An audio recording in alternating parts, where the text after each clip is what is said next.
Uh-oh.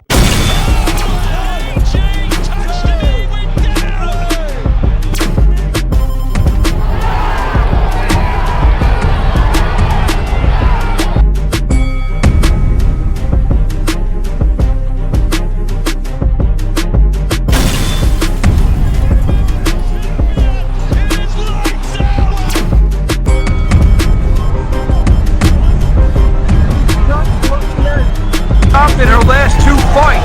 Good way hitting him from that way down.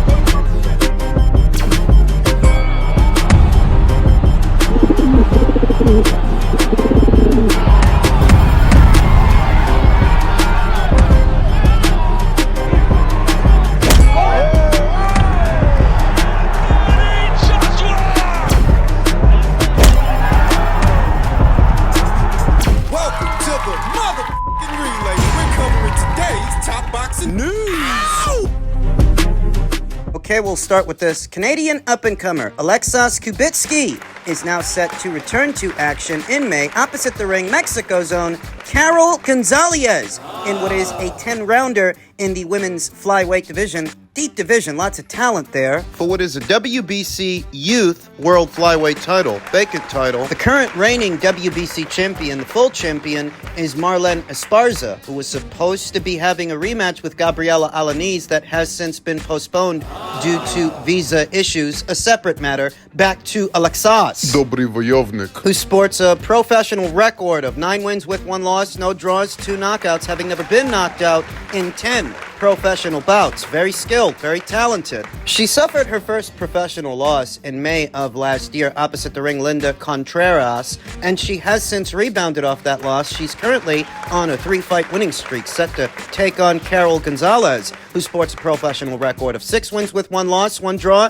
2 knockouts, having been knocked out at least once in 8 professional bouts. Who knocked her out? Gabriela Fundoria knocked her out, the younger sister of Sebastian Fundora. Gabriela Fundora, the current reigning IBF champion at this same weight. About 2 or 3 years ago in 2021. First round knockout. Carol has since rebounded off that loss, and she's currently on a 5-fight winning streak. Going into this fight with Alexis, having seen action 2 times last year, last in action opposite the ring Juvia Rodriguez in December of last year. This will be Carol's first fight of this year. Alexis is second. Alexis already saw action earlier this year back in January, a rematch, a second fight with Isabel Milan last year. She fought 4 times. She's been busy. She's been active, explaining why every time you see Alexis, she's always switched on. She's always very sharp. An active fighter is a dangerous fighter. That's what Alexis is. Only 20 years old, just 20 years old, with plenty of good years ahead of her. Plenty of good years to give to the sport of boxing. What do we need to know about Carol? We are already familiar with Alexis Kubicki, who we've talked about here on the channel several times. What is she going to be facing in Carol Rodriguez? And it's the funniest thing. I searched high and low for footage of Carol in action. I couldn't find any. There doesn't appear to be much, if any, footage of Carol Gonzalez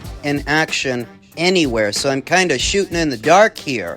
How can you forecast the outcome of a fight when there's no footage available of the other fighter? It's difficult. What I do know is that Alexis Kubicki continues to impress. A mid-range to inside fighter, a boxer puncher, a spiteful one, likes to let her hands go. Very good in the pocket. Defensible, playing off the angles, keeping her head off center, off the line when she does it, throwing combinations, throwing counters, pressing the issue. Ona jest szybka. She's fast, she's strong, showing a good variety of punches. Ona jest silna. Fantastic addition to what is today's flyweight division, what is a deep division, a deep weight class with a lot of talent and potential world title opportunities in it down the line. For a fighter as young as Alexis Kubicki, who's only 20 years old, she doesn't need to worry about challenging for a full title, a full belt, right now. Not right now, not right away. This fight that she's about to have is a step in that direction. It's for a WBC youth title, but it's not a full world title. Dzwoni. 20 years old, there's no need to rush. She can take her time, get more rounds in the bank, further develop as a fighter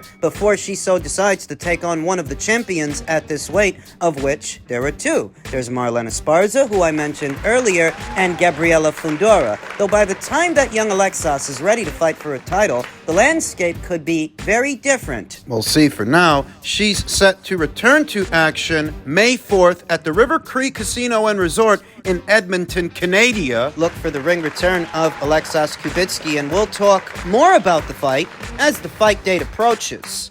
In men's lightweight news, 3-division champion Emmanuel Navarette will be venturing north of 130 up to 135 for a chance to become a 4-division champion opposite the ring unbeaten Denis Berinchyk of the Ukraine. The fight was officially announced yesterday, and I have to admit, I'm excited. Emmanuel Navarette, all by himself, is made for television. He's made for TV. An action fighter, a pressure fighter. Sporting a professional record of 38 wins with 1 loss, 1 draw, 31 knockouts, having never been knocked out in 40 professional bouts. The younger of the two. Emmanuel is 29 years old, whereas his opponent, Denis Berinchyk, he's 36. A lot less known. To the casual observer, the casual audience, but Denis Berinchyk, he's been around. He's been around for years, popping up here and there, sporting a professional record of 18 wins with no losses, no draws. 9 knockouts. Most interpret this fight with Denis Berinchyk for Emmanuel as a segue to bigger fights, something bigger like a Shakur Stevenson unification match or a Vasyl Lomachenko unification match, provided that Vasyl Lomachenko makes it past George Cambodia, and I think that he's going to, but that's the immediate interpretation of this match. But it's a segue to something bigger. With very little regard for what Denis Berinchyk might be bringing to the table. Remember, this is Emmanuel Navarette's 4th division, the 4th weight class that he will have fought in. And the more you move up, the more dangerous things become. He's proven himself to be one of the most formidable pressure fighters at 122, at 126, and at 130. But at 135, can he stay in character? Can he stay in character opposite the ring? Denis Berinchyk. Denis Berinchyk, who was last in action in August of last year opposite the ring Anthony Yigit. It's the only fight that he had that year. And Denis has been averaging 1 fight a year for the last 2 years. Before that, he shared the ring with Ivan Mendy. So he only fought once in 2022. He only fought once in 2023. This will be his first fight in 2024 against what is a considerable step up in class, a considerable step up in competition. You could argue that this is the most accomplished fighter that Denis Berinchyk will have ever fought. The best fighter he's ever fought. 3-division champion Emmanuel Navarette, who comparatively was a lot more active last year. Last year, he fought 3 times. All fan-friendly fights. All barn burners. The Liam Wilson fight, the Oscar Valdez fight, the Robson Conceição fight. I think this fight is going to be a barn burner. It has the potential to be a barn burner because I have since had a closer look at Denis Berinchyk. And who he reminds me of is his countryman. His countryman up there at middleweight, Sergey Derevyanchenko. I feel like the aesthetic of this fight will be similar to the aesthetic of the Derevyanchenko versus Munguia fight. It's the same kind of stylistic matchup. Boxer-puncher versus pressure fighter. Derevyanchenko versus Munguia in that fight, Sergey was the boxer-puncher and Jaime was the pressure fighter. A very entertaining fight. All action. That looks to be the case here, as Denis Berinchyk, he has the look of a mid-range to inside boxer-puncher. You will notice that Denis, he's not quite on the outside, but he's not all the way on the inside. He's managing the distance, in and out, putting punches together. Moving around. Staying with the opponent, staying on him, but not always engaging him. Sometimes he's attacking, sometimes he's defending. Whereas for a pressure fighter, and the pressure fighter's calling card, more often than not, the pressure fighter is attacking, and the pressure fighter is at their best when they're attacking, when they're coming forward, putting punches together. Stylistically, This is where it gets interesting. boxer-punchers have a tactical advantage over pressure fighters. Usually, that's how it goes. Usually, boxer-punchers beat pressure fighters. Yeah, but Sergey didn't beat Jaime. No, he didn't, but the version of Sergey that Jaime fought, the version of him was a version of him that had already lost to Daniel Jacobs, lost to Gennady Golovkin, lost to Jermall Charlo, lost to Carlos Adames. By then he was a journeyman. Even with that, Jaime barely made it past him. He gave Jaime Munguia all he could handle. Where this situation is different is that Dennis is not a journeyman. He's an unbeaten fighter. Not a gatekeeper, not a guy with several losses who's been through the ringer. This guy's an unbeaten fighter. Emmanuel is moving up to a 4th division, a 4th weight. That creates a very interesting environment. I like the fight. Based on their propensity to throw punches in a round, this is going to be an action fight, and I think Dennis, he could really test Emmanuel Navarette. Stylistically, this could be a real challenge for El Vaquero. So, before it becomes about maybe unifying titles with Vasyl Lomachenko or unifying titles with Shakur Stevenson, Emmanuel has to make it past this guy first. Let's see if he does. We'll talk more about the fight as the fight date approaches. In men's heavyweight news, Daniel Dubois versus Filip Hrgovic is rumored to be going down June 1st in Saudi Arabia on what is supposed to be the Matchroom versus Queensberry tournament that is being headlined by Dimitri Bivol and Artur Beterbiev. Hrgovic is set to face British heavyweight Daniel Dubois next. That is according to Hrgovic's US-based trainer, Ronnie Shields. Shields informed WAW Boxing that he recently found out his charge, Hrgovic, would be facing Dubois on Saturday, June 1st, in Saudi. Up until this point, it was thought that Filip Hrgovic might be facing Anthony Joshua in the mean in-between time, while Usyk and Fury settle up with each other that Anthony might fight him. Apparently he's fighting Daniel, and I'm okay with that. Saudi Arabia, alongside Matchroom Boxing, Queensberry Promotions, and Top Rank, is expected to stage a Dimitri Bivol versus Artur Beterbiev undisputed light heavyweight title fight on June 1st, with 5 for 5 Matchroom versus Queensberry fights on the undercard. And it's not going to be a pay-per-view, not for us. That's value for money, if I do say so myself. Although Hrgovic is technically a free agent, his fight with Dubois is expected to land on the 5 for 5 Matchroom show, Matchroom versus Queensberry, as Matchroom's selection of heavyweights isn't vast, and the Croatian has fought the majority of his career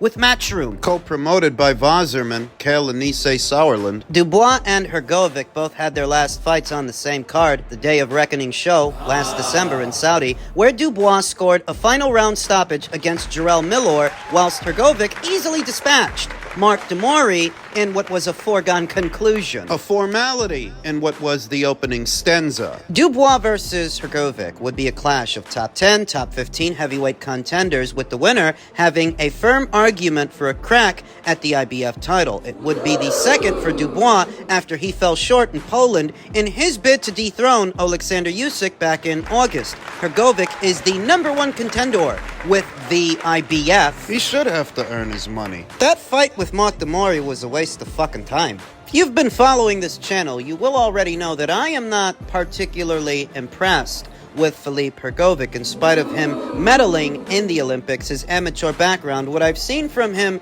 as a professional is nothing to write home about. I think that he really lost. I think he should have lost to Zile Chang. But he got the nod. And he managed to stop Dempsey McKean in the latter stages of his fight with him, a then unbeaten Dempsey McKean. But I wasn't particularly impressed with what I saw from Filip in the build-up. Now, even though he's a free agent, the people at Matchroom want to bring him in as a ringer, someone to represent them in this tournament, and I like it. Can he beat Daniel Dubois? When it comes to Daniel, I actually think Daniel is a stronger puncher than Filip Hrgovic, and he's been in there with better fighters than Filip has been in there with. When you think about it, he's been in there with Joe Joyce, he's been in there with Alexander Usyk, with Jarrell Miller. But Daniel's quality of competition is somewhat better than Filip Hrgovic's. Even though he didn't always win, you know, he lost to Joe Joyce and he lost to Alexander Usyk, but those are all experiences that he can draw from. It all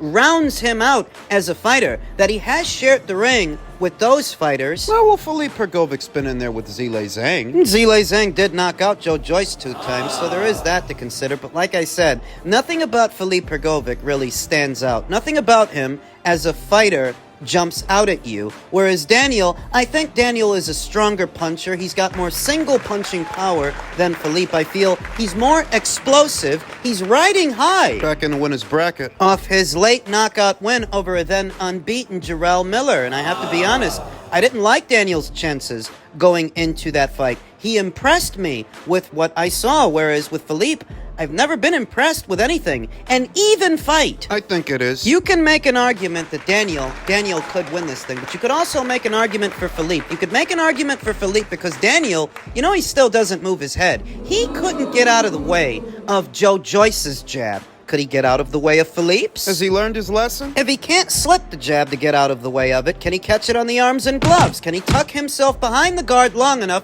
to get close to Philippe and land hard punches? I like the fight. Because I feel like either guy could hurt either guy, because I feel like Philippe could win the fight, but so could Daniel. I like the fight. The winner of the fight, whoever it is, comes one step closer to fighting for an alphabet title, fighting for the IBF, which could go vacant after the Fury versus Usyk fight, the first one. Might go vacant right after that. First look, I like Hrgovic versus Dubois.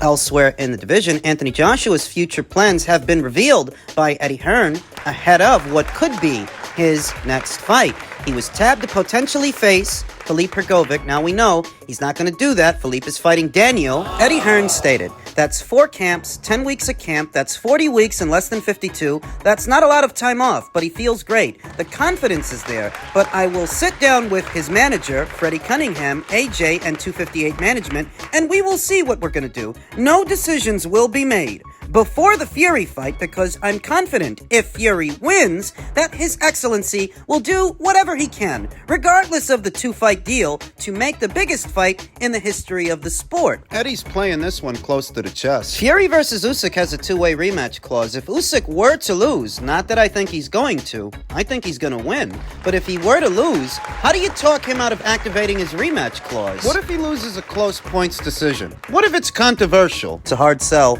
The only reason Eddie is rooting for Tyson Fury to win is because he figures they can make the Joshua fight for undisputed right after that. But he's not stupid. I don't think they have all their eggs in one basket, and I'm sure that the people at Matchroom and 258 have a grocery list of names, a grocery list of potentials for Anthony Joshua in the event that Fury loses. Usyk wins. Nobody wants to see a trilogy. I don't. And as big a fan of Anthony Joshua as I am, and I have been, beating Otto Wallin and beating Francis Ngannou doesn't convince me that he would beat Usyk in a third fight, in a trilogy. What about those 2 victories communicates that? I was always confident that Anthony Joshua would stop Otto Wallin where Tyson Fury could not, that Anthony Joshua would stop Francis Ngannou where Tyson Fury could not. I was confident. And if you've been following this channel and watching those videos in the build-up of those fights, you will already know that. But those fighters, those guys, they ain't Usyk. So pump the brakes, guys. We'll see what happens. The way I think it's going to go, I think Usyk's going to beat Fury, and when he does, Fury's not going to want to run it back. He's not going to want a second fight. He'll take some time off, come back, start shooting his mouth, shooting off at the mouth, and do the Joshua fight. And maybe Anthony will be the one that retires him. There's too much money not to. Even if Fury loses, even in defeat, you could sell Joshua versus Fury. Anthony Joshua has 3 losses, so what's 1? What's 1 loss for Tyson Fury? You can still sell that fight. So I think it's going to go. Usyk's going to beat him, and then after that, Anthony will retire him.